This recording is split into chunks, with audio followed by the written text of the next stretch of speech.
Улсын хурлд жагсаалтаар сонгогдсон гишүүдийг нам нь эргүүлэн татах хуулийн төсөл санаачилжээ. Арчилсан намын цахимжилт хүний хувийн мэдээллийг задруулжээ.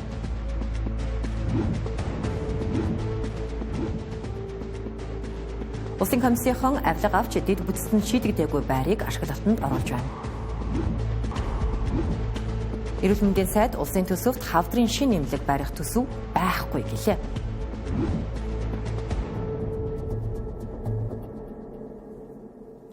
Оройн төргөө зөвчтэй цаг 7:10 Тэнгэр телевиз 5 гарагийн 7:10 мэдээллийн хөлбөрөөр үзүүлэхэд бэлэн боллоо.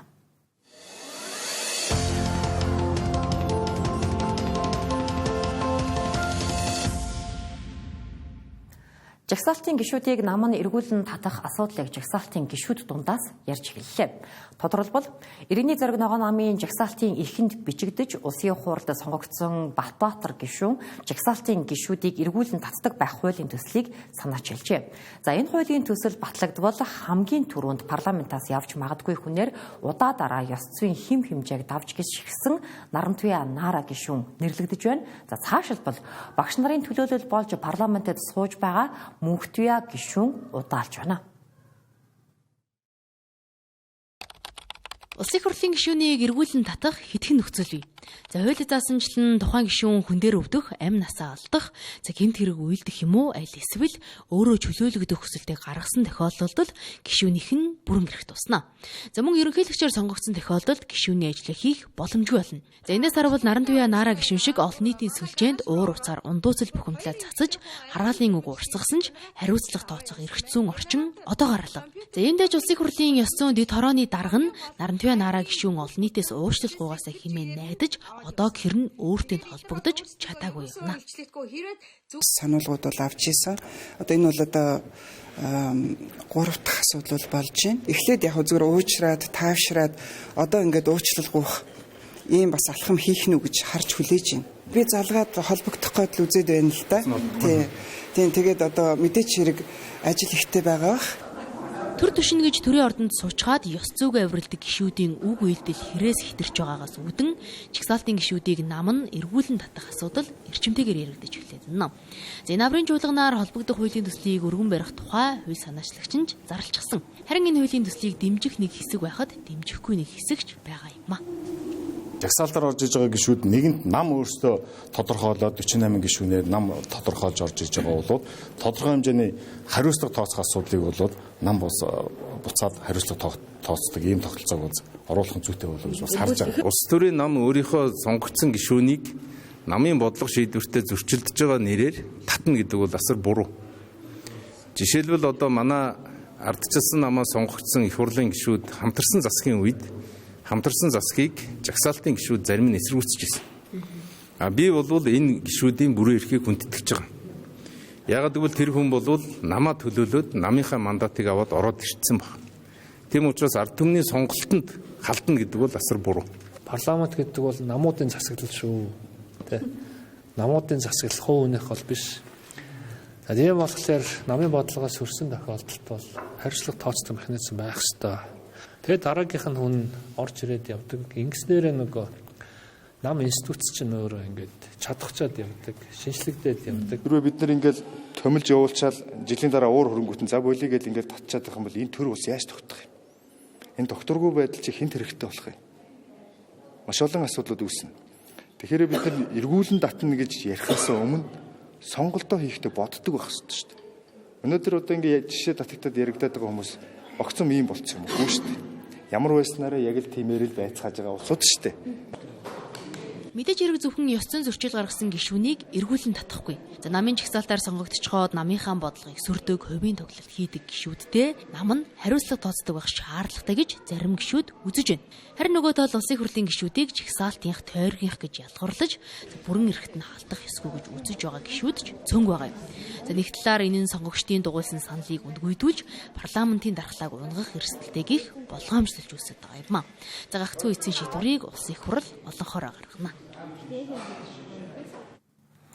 Ардчилсан намд шинээр элсэх хүсэлтэй хүмүүс хаашаач явах шаардлагагүйгээр анц цэгийн сайтаар дамжуулан бүртгүүлэх боломжтой гэж рекламдаж байсан нь саяхан. Гэтэл энэ сайт руу нэвтэрч регистрийн дугаараа оруулахад тухайн хүний гэрийн хаяг, байр, орц, тоот гээд хувийн мэдээллүүд нь ил гарч ирж байгаа нь шүүмжлэлт дагуулад байна. Иймээс ардчилсан нам цахимжилтад шилжихдээ иргэдийн мэдээллийг ил болгосон нь хувийн мэдээлэл аюулгүй байдалд маш бүдүүлгээр халдсан хэрэг гэж Цахим хөгжил инновац харилцаа холбооны сайд Батшугар ярьлаа. За харин ардчилсан намын X дарга ган төмөр намаа өмөрч программын алдаанаас болж ардчилсан намыг буруутгаж болохгүй гэлээ.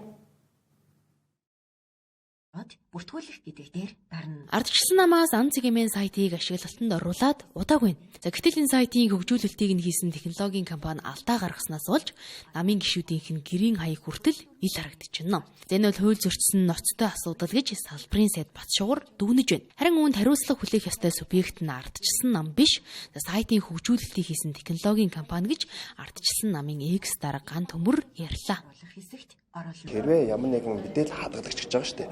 Мэдээллийг авч авах болвол заавал нөгөө иргэнээсээ зөвшөөрлийг авна.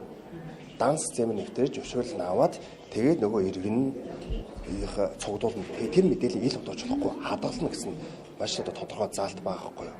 Энэ нөхцөл байдал бол нөгөө иргэнээс асуухгүйгээр хуулиа зөрчөөд тэгээд шууд мэдээлэл ил болгоод байгаа. Нэгэсэндээ иргэний аюулгүй байлын ч гэсэн зөрчинд ойлгож болно шүү дээ. Софтвер хийж байгаа компани хинд энэ мэдээллийг ил харуулах вэ гэдгээ шийдэх хэрэгтэй байхгүй. Тэгэхээр бол программын алдаа гаргалаа гэдээ ардчилсан намыг буруутгах болохгүй. Ардчилсан нам цахим бүртгэл хийж байгаа нь маш сайн. Цахим орчинд амьдарч байгаа бол энэ цахим технологиг бүх төвшөндөө нэвтрүүлэх хэрэгтэй.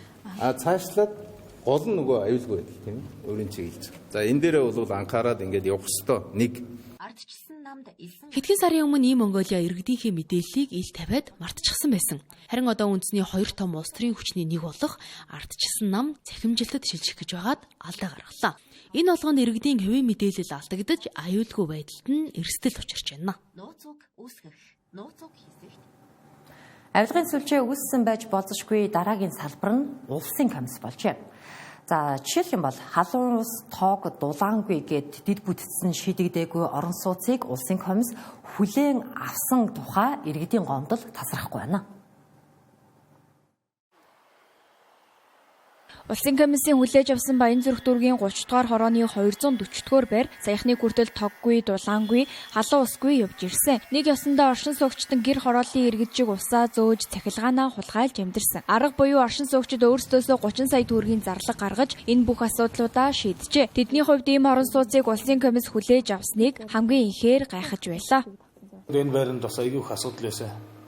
Нийтийн шугамтай холбогдоогүй байсан. Тэр асуудлуудыг одоо бид нар хөвөөс мөнгө гаргаж төвийн шугамтай холбуулсан. 25 сая тэгээд юу яасан? Энэ нэг бас цахилгааны асуудал энэ нэг хойдлынхоо тулготн гэдгээс тэр цахилгааныг бас сулгаагаар авч холболт хийснээс эрчим хүчээ бол тэгж айл болгон 500 мянган төгрөг төлж байгаад эрчим хүчээ улсын болгоод тэр кодуудаа бүгд одоо хувийн хувийнхээ юм дээр код ирхээ аваад ингээд эрчим хүчээр хангагдчихж байгаа. Ус цэвэр ус дулаан энэ төр бол бас одоо хүртэл эцсийн шийдвэр гараагүй харин тэр нөгөө нэг түгээхүүд дулаанаар хангах байгууллагатайгаа харьцаж байгаад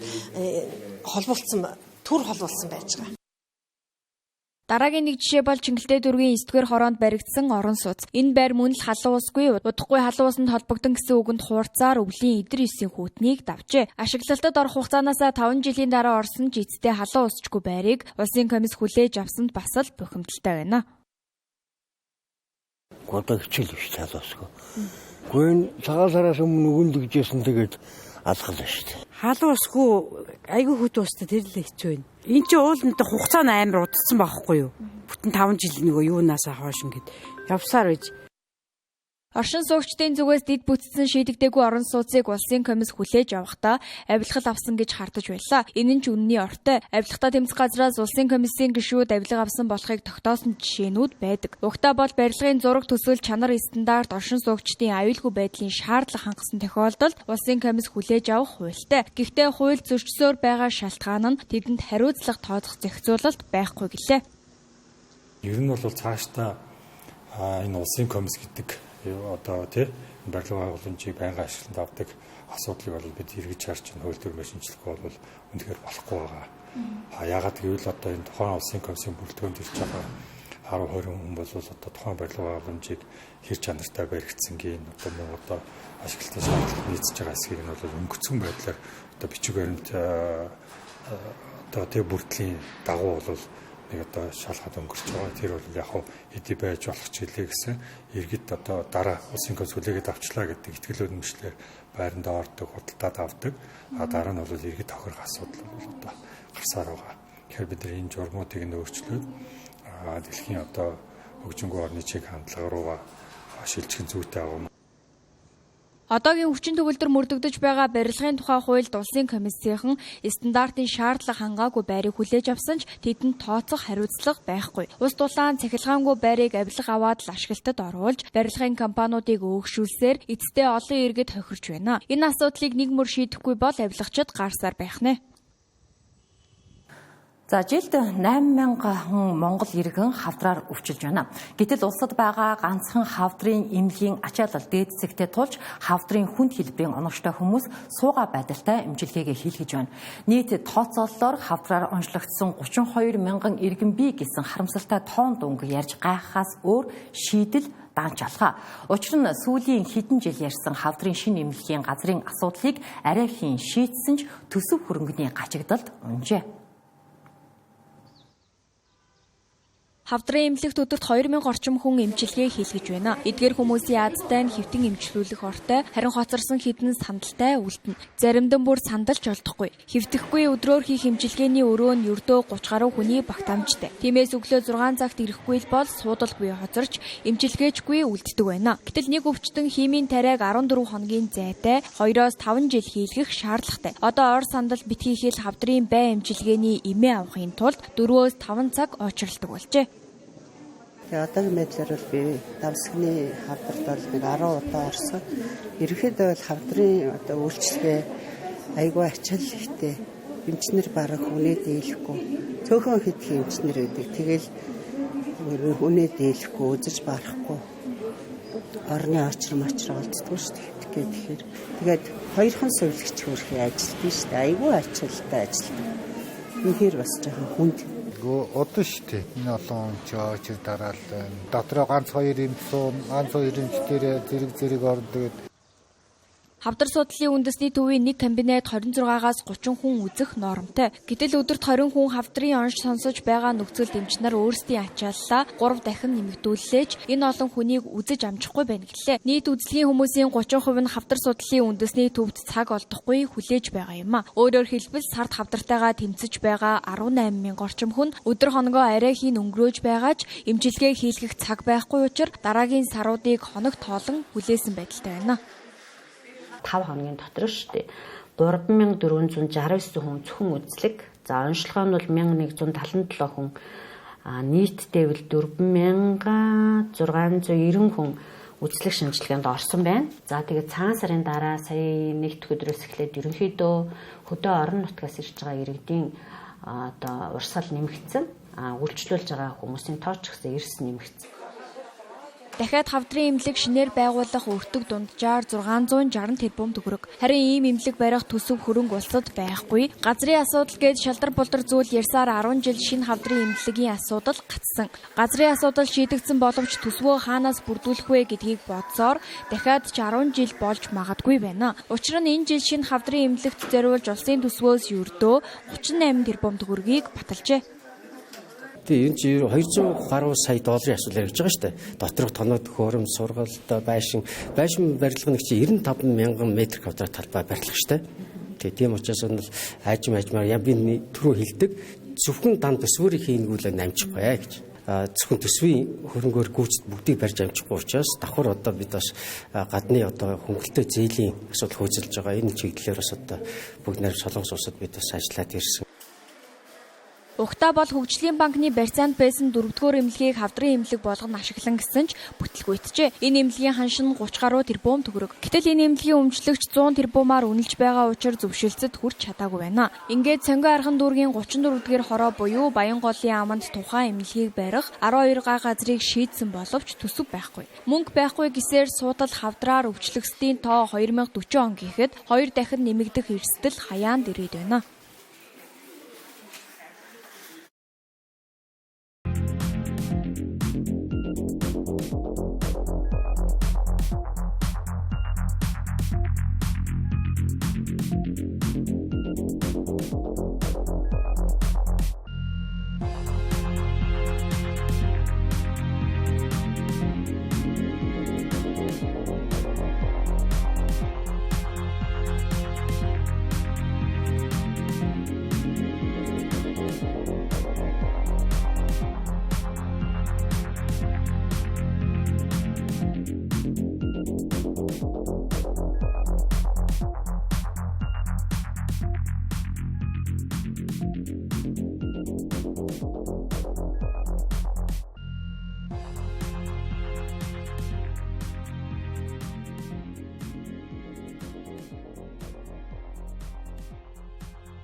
Тэнгэрлээс 7 мэдээллийн хөтөлбөр студиэс танд шууд хүрч байна. За эрчим хүчний салбарт асуудал үүсэх бүрт ажиллаа өгөхөд билэн гэж чойжилсурын сайд ярьдаг болчиход байгаа. Гэсэн хэрэн тэрээр сүүлийн 3 засгийн газрыг дамжин эрчим хүчний салбарыг өмчилчихсэн юм шиг ажиллаж байна. Өнөөдөр ч гэсэндээ тэрээр ажиллаа өгөхөд билэн гэж ам гарч байгаа юм. Зандан шатраг ерөнхий сайдын түүнд өгсөн 30 хоногийн хугацаа дуусаж байгаа энэ үед салбарынхаа асуудлыг хэрхэн цэгцэслэн тухайж дөрвтэй зүйл ярьсангүй. Гарах явцад ашиглалтын инженер залуу харамсалтайгаар амнасаа алдсан ийм үйл явдал болсон. Ёс зүйн хувьд бол харамсалтай ийм үйл явдал болсон. Ёс зүйн хувьд хариуцлах хүлээхэд би бол бэлэн байна. Эрх зүйн хувьд бол энэ тодорхойгүй нөхцөл байдал үүснийг бас олнуудаа хэлэх ёстой гэж бодож байна. 2025 оны 3 сарын 19-ны өдөр засгийн газрын тогтоол гараад төрийн өмчт эрчим хүчний салбарын төрийн өмчт компаниудын төрийн өмчийн төлөөллийн 66%-ыг Эрчим Монгол гэдэг компани шилжүүлсэн. Түүнээс хойш нэг 2 сар гарантай хугацаанд бид нар Эрчим Монгол компанид одоо энэ проектыг хэрэгжүүлээч гэдэг ийм шаардлагыг одоо хүсэлтийг тавьж ирсэн. Харамсалтай ийм үйл явдал болчлоо. 3 дугаар цахилгаан станцыг дэлбэрэлт болох ажилд бол эрчим хүчний яамнаас 2025 оны 3 сарын 19-ны өдөр Эрчим Монгол компани руу засгийн газрын тогтоолгоор шилжүүлсэн масыг та бүхэн мэдж байгаа. Надтай холбоогүй гэсэн Эрчим Монгол компаниг одоо шүүмжлэхээс төрүүлээд засгийн газрын гишүүнд хариуцлах хүлээх ёстой болов гэсэн юм ус төржсэн шүүмжлэлд явж байгаа. Тийм учраас би хүлээхэд бэлэн байна. Би өөрөө хийгээгүй үйлдэл гэсэн удаа хариуцлах хүлээсэн ч яах вэ гэсэн ийм байр суурийг илэрхийлжсэн. Би ямар нэгэн сайдын суудалтаа суугаад зууралдаад энэ суугаад ах сонирхол шүү дуухан нэг хэлэхэд алга байна. Энэ албан тушаалыг өгч чаддаг, бас авч чаддаг байх ёстой гэж бодлоо. Өнөөдөр ч бэлэн маргааш болно. Би анхнаасаа нэг тийм сайдын суудалтаа зурлахгүй гэдгийг илэрхийлчихсэн. Засгийн газрын тогтоолын төсөл боловсруулаад засгийн газарт олгогдох сайдаар танилцуулаад явж байна. За энэ асуудал шийдэгдвэл энэ эрчим хүчний салбар жоохон гайгүй болох байх. Тэгэхгүй бол яг бие дааж шулуухан хэлэхэд яг өнөөгийн нөхцөл байдлаас гарахд төгтөө. Тогтоолын төслөө тодорхойлчихлаа сайд. За эслэг байгаа учраас одоо бас ёс зүйгүй юм. Бай түүний толгойг илсээр байгаа юм. Салбарынх нь асуудал нь шийдэгддэггүй, сайдын судлынхаа эзэн солигддоггүй ийм байдалтайгаар эрчим хүчний салбар явж байна. За бүр сүүлдээ засгийн газар төсвийн тодтол хийж эрчим хүчний салбарт хөрөнгө оруулалт хийвэл асуудал нь зэгсэрнэ гэж ярьж байна. За гэтэл тэрээр өнгөрсөн 4 жил гаруй хугацаанд сайд хийхдээ эрчим хүчний салбарт хөрөнгө оруулалт тавиулах тал дээр манлайлал үзүүлэлгүй чимээгүй байсаар өнөөдөр хүрсэн юм а. Эцэг эх өвөө эмээгийнхээ тэтгэврийн мөнгийг зээлж шимэгчилж амьдрдаг хүмүүс нэмэгдэх болжээ. Тухайлбал цагаан сарын бэлтгэлээ хийх гээд тэтгэврээ зээлэх гэтэл ач хүн өвөө эмээгийнхээ тэтгэврийг мэдэгдэлгүйгээр зээлсэн тохиолдол гарсан байна. Арилжааны банкуд хүртэл нэгтлэлгүйгээр аж ахуйд нь тэтгэврийн зээл олгосонд эдийн засагчид шүүмжлэлтэй хандаж байна. За тиймээс хэрэглэгчээ таних системээ хөгжүүлэхгүй бол олон ахмадууд хохирж үлдэж байгааг ч анхаарууллаа. 80 настай долгор болон түүний нөхөр Дамдин хоёрын тэтгэврийн картыг ашиглан аж ахуйн тэтгэврийн зээл авсан байжээ. Цагаан сарда бэлтгэхэд тэтгэврээ зээлэх гэтэл банкнаас зээл авсан байна гэдэг хариу өгсөн байна. Ингээд юу болсныг сургалтад аж ахуй нь хэдэн сарын өмнө хоёр хөгшний тэтгэврийг 2 жилээр буюу нийт 10 гаруй сая төгрөг авсан тухай олж мэджээ. Карта хайцсан байхгүй юу? Тэрийг аваад манай альч байна авсан. Банкн дээр очиод авсан байх шүү дээ. Тэр картаараа. Ялангуяа банкуд тэтгэврийн зээлийг цахимаар олгож байгаа банкуд эцэг хэрэглэгчид таних, харилцагчид одоо тэтгэвэр авахчийг таних системээ хөгжүүлэх одоо тэдгэрийг эрсдлээс хамгаалах одоо тогтолцоог бүрдүүлэхгүй бол одоо иймэрхүү удаа дараагийн залингийн үйлдэлүүд ажиглагдаж байна. Цахим технологи хөгжүүлэх нь сайн боловч эцэг хэрэглэгчээ хамгаалах, хэрэглэгчид таних системээ хөгжүүлж чадахгүй байгаа нь банкуд өөрсдөө бас энэ цахим салхинд одоо хамтран оролцох тийм ээ. Оролцогч байх одоо тийм сөргөө нөлөөг бий болж байна гэж үзэж байгаа. Ахмадуудын хувьд тэтгэвэр бол амжиргааны цорын ганц их үүсвэр. Өндөр наснууд тэтгэврийн картныхаа пин код карта хүүхдүүдтэй хадгалуулдаг. Гэтэл хүүхдүүд нь үүнийг ашиглан эсвэл дур мэдэн ахмадуудын өмнөөс тэтгэврийн зээл авч хохирох тохиолдол нэмэгдэж байна. Тэтгэврийн зээлийг интернет банкнаас хүсэлт явуулж авах эсвэл өөрийн биеэр банкны салбар дээр очиж авдаг. Гэхдээ ахмадуудын өөрсдийн хүсэлтээр тэтгэврийн зээл олгож байгаа эсхийг баталгаажуулах байдал сул байна. Үүнээс үүдэн тэтгэврийн мөнгнөөс өөр орлогогүй ахмадууд санхүүгийн эрсдэлд орж байгаа нөхцөл байдлыг энэ мэт жишээнүүд нотлон харуулж байна. Гэр бүл хөдөлмөр нийгмийн хамгааллын сайд асан энх хамгаалан жилийн өмнө шахуу ахмадуудын тэтгэврийг завшдаг паразитуудыг 6 сараас 1 жилийн хугацаанд 20 гэдгийг хэлж байсан. Харин энэ заалт өнгөрсөн жилээс эхлэн хэрэгжиж эхэлсэн юм а.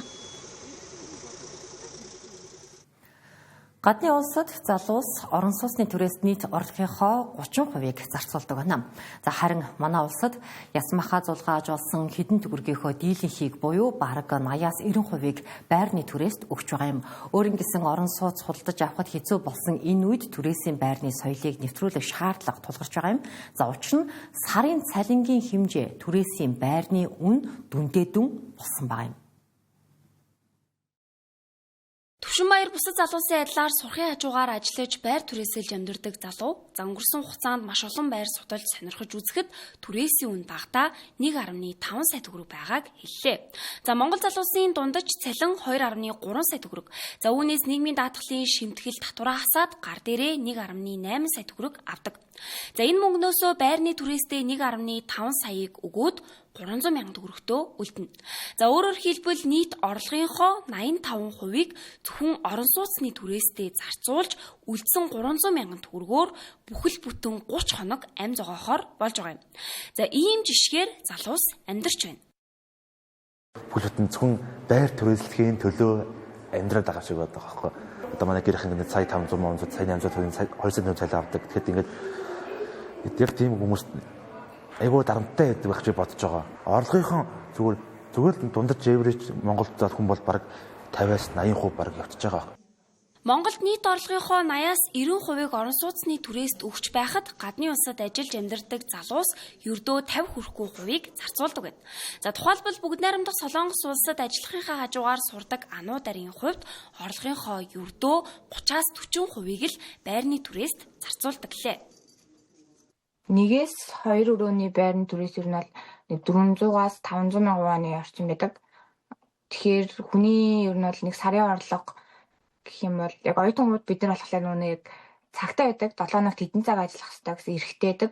Тэр эрхийнхаа дагуу ажиллаад цалингаа авахад цалингаасаа ер нь бол нэг 30-аас 40%-ийн байрандаа өгч ийн гэж ойлгож байна. Зөвхөн түрээсэндээ. Тэгээд дээрэс нь энэ дээр нэмэгдээд газ болон тогны мөнгө нэг тиймэрхүү асуудлууд гарч ирдэг. Тэд нар яг нэмэгдэх юм бол ер нь 40-50% бараг болно. Орон сууцны үн 5 жилийн дотор 116 хүртэлх хувиар өссөн. За 100 сая төгрөгөөр 2 өрөө байр худалдан авдаг байсан бол одоо энэ мөнгө ердөө урьдчилгаа төлбөрл болсон. За ипотекийн зээл хүртэл олдгоо байсан энэ нөхцөлд бусад улс орнууд шиг түрээслэх соёлд суралцах шаардлага үүсэж байна. Тэгэхээр ерөөсөө хандлах сайтай байх хэвээр, хариуцлагатай байх хэвээр, итгэлтэй байх хэвээр. Энэ гурван зүйл дээр анхаарахад ер нь бол байрны эзэн ч гэсэн заавал нэг 3 дээр нэмэх нэг 6 дээр нэмэх нэг гэдэг төлбөрөө ингээд ихсгээд авах шаардлага байдаг байхгүй юу. Энэ гурван зүйл дээр анхаарчих юм бол одоо нэг дээр нэмэх нэгч нөхцөлийг бол зөвшөөрөхд бол бэлэн байдаг. Түрээс эзний хувьд. Дундаж цалин 2.3 сая төгрөг байхад зах зээл дээрх байрны түрээс багадаа 1.5 сая төгрөгөөс эхэлж байгаа нь орлого зардлын харьцаа алдагдсныг харуулж байна. За энэ нь залуус нийт орлогынхоо 50-80%-ийг зөвхөн байрны төлбөрт зарцуулахад хүргэж хуримтлал үүсгэх ямар ч боломжгүй болгож байгаа юм. За энэ хിവэр байсаар байвал залуус өөрсдийн гэсэн гэр оронтой болох нь битгий хэл өдөр хоногоо аргацаагч хэцүү болж байна.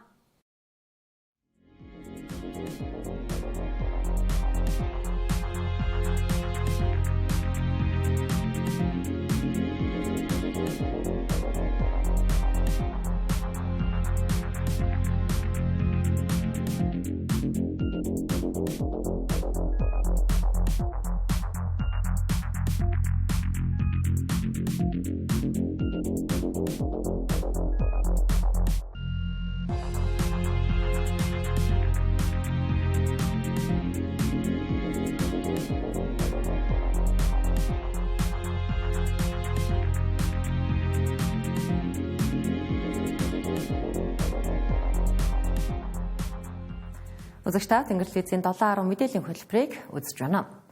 За 14 өдрийн турш Ис, хад, чулуу, уулын нэгц, налуу, халуун хүднийг үл ажран уралддаг мотоспортын тамирчдын олимп гэж нэрлэгддэг Дакар ралли уралдаанд оролцсон заав тамирчин сонрыг бид энудад онцолж байна. Тэрээр мотоспортоор 10 жил тууштай хичээллэж өнгөрсөн жил Дакар ралли 2025 уралдаанд шилдэгүүдийн игнэнд багтсан юм а.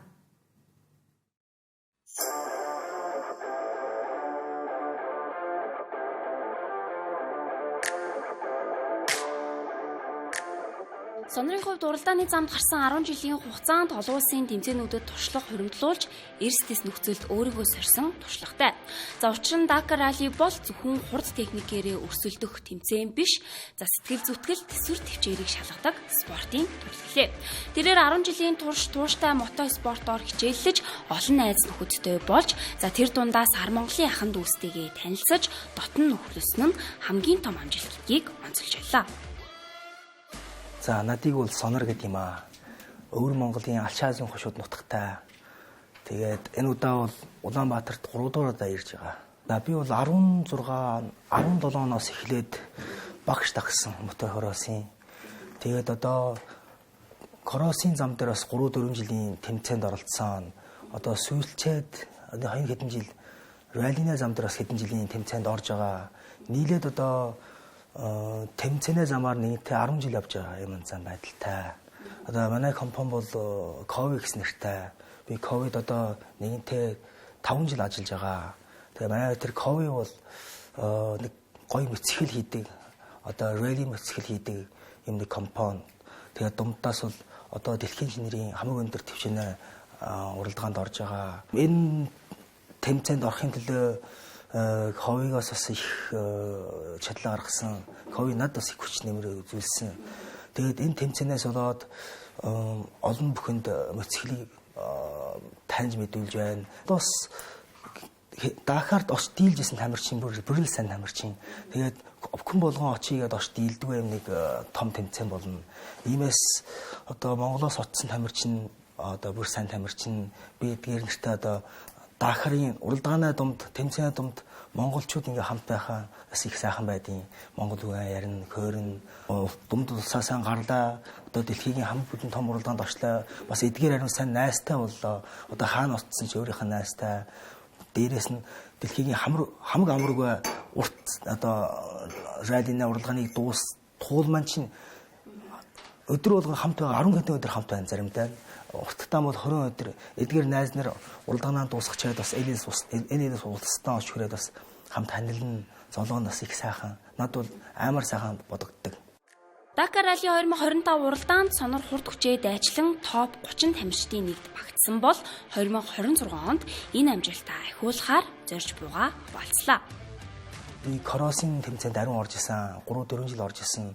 Бас хятад улстай бас авраг болж исэн, төрүүлж исэн юм зан. Тэгээд одоо раллины юм зан тэмцээнд орж байна. Одоо хамаг бүдүүн тэмцээнд орох нь бол Dakar гэдэг. Жил болгон Dakar-д орж байгаа. Энэ жил одоо би 4-р Dakar-анд туулцсан юм зан. Одоо 5 дахь Dakar-анд бэлтэж байна. 26 онд нэг сайхан бэлтгэл хийжгээд 27 онд Dakar-аа нэг сайхан гүйе гэж бодож байна. Одоо 25 он, 26 он одоо аажмаар дээшээ давчин гэж ярина. Одоо 35-д орж байгаа.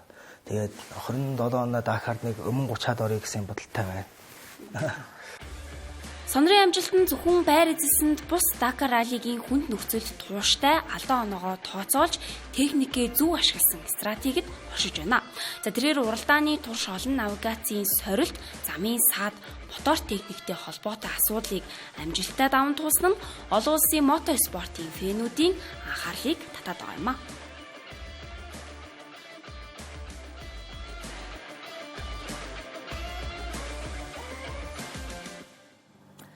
Оюутан цэрэг хөтөлбөр 11 дахь жилдээ хэрэгжих гэж байна. За 1, 2, 3 дугаар курсын оюутнууд элсэх боломжтой. Эх сарын 1-ээс эхлээд 10 хоногийн турш Им Монголиа системээр бүртгэл явагдана. Бүртгүүлэх суралцагч нар магадлан итгэмжлэгдсэн сургуульд суралцахаас гадна голч дүн нь 2.8-аас дээш байх шаардлагатай. За мөн заавал сүүлийн 1 жил эрүүл мэндийн даатгалын шимтгэлээ төлсөн байх шаардлагыг тавьж байгаа юм байна. За энэ жил Хотгодоогийн 2000 орчим залуусыг оюутан цэрэг хөтөлбөрт хамруулан за эдгээр залуус алба хаах хугацаанд 13 мэргэжлээс сонгон эзэмших боломжтой байна. За 4-р сарын 1-ээс 6-р сарын 1 хүртэл онлайн бэлтгэл сургуулалт болно. За энэ хүрээнд 4 төрлийн хичээл үзээд хичээл болгондоо ерөнхий шалгалт өгч за 60-аас дээш оноо авбал цэргийн мэргэжлийн бэлтгэлд 6-р сарын 15-наас 8-р сарын 15 хүртэл оюутан цэргийн сургалтад хамрагдана. За ингэхдээ өөрийнхөө сурч байсан мэргэжилдээ тулгуурлаад цэргийн баг боловсрал эзэмших боломжтой. За хамгийн гол анхаарах зүйл нь магадлан итгэмжлэгдсэн сургуулийн 1, 2, 3 дугаар курсны оюутнууд. За тухайн улирлынхаа 2.8-аас дээш голчтой. За хамгийн чухал нь магадлан итгэмжлэгдсэн сургуулийн 1, 2, 3 дугаар курсны оюутан байх. Эдгээр оюутнууд тухайн улирлынхаа 2.8-аас дээш голч дүнг авсан байхаас гадна за яг энэ шаардлагыг хангасан оюутнууд Им Монголиа системээр бүртгэлээ хийлгэх юм байна. За өнгөрсөн жил бид нэр оюутан цэргийн мэргэжил болох сургалтын журамд өөрчлөлт оруулад 1-р курсынхныг оюутан цэрэгт эзүүлдэг байсан бол 2, 3 дугаар курсынхныг бас эзүүлдэг болсон юм онцлогтой байгаа. За энэ жилийн хувьд оюутан цэргийн мэргэжил болох сургалтыг бид нэр шинжлэгдсэн журмын дагуу 3 дугаар сарын 1-ээс 10-ны өдрүүдэд бүртгэлийг Им Монголиа портал системээр зохион байгуулахаар энэ бэлтгэл ажлыг хангаад дууссан байна. Цэргийн албаны тухай хуулийн 7-гийн 7-д оюутан цэргийн сургалтанд хамрагдаж цэргийн тодорхой мэргэжил эзэмшвэл цэргийн албан хаасан тооцсон 1-р цэргийн бэлтгэл үүрэгтнээр одоо бэртэгдэнэ гэдэг. Ингээд энэ албан хаах хугацаанд цэргийн баг 11 одоо мэргэжил эзэмшиж байгаа. Ийм одоо хэлбэрээр одоо хууль эрх зүйн үндэсэнд бүрдээд ингэ явж байгаа. Заавал магадлан итгэлэнтсэн ихтэй сургуулиудын оюутнууд хамрагдаж байгаа. За мөн одоо коллежийн оюутнууд бол хамрагдах боломжгүй. Им Монголиа системээр хүслээ авах боломжгүй. Зөвхөн ихтэй сургуулиудын 1, 2, 3 дугаар курсын оюутнууд хамрагдах боломжтой. 2.8 голч оноотой байх ёстой. За мөн нийгмийн даатгалын шимтгэл төлөлтөө сүүлийн 1 жил одоо төлсөн байх ёстой. За мөн 2026 оны 6 сарын 15-ны дотор одоо 18 нас хүрсэн байх ёстой гэсэн үндсэн гол шалгууруудыг тавьж байгаа. Оюутан цэрэг сургалт 11 дэх жилдээ хэрэгжиж байна. За энэ хугацаанд нийт 10,000 гаруй залуус оюутан цэрэгт хамрагдаж за цэргийн алба хааснаар тооцогдоод явж байгаа юм а. За оюутан цэргийн хөтөлбөр нь оюутан залуусыг сургалт хичээлээс нь хүндийрүүлэхгүйгээр цэргийн алба хаалгах боломж олгож байгаагаараа онцлог гэсэн юм а.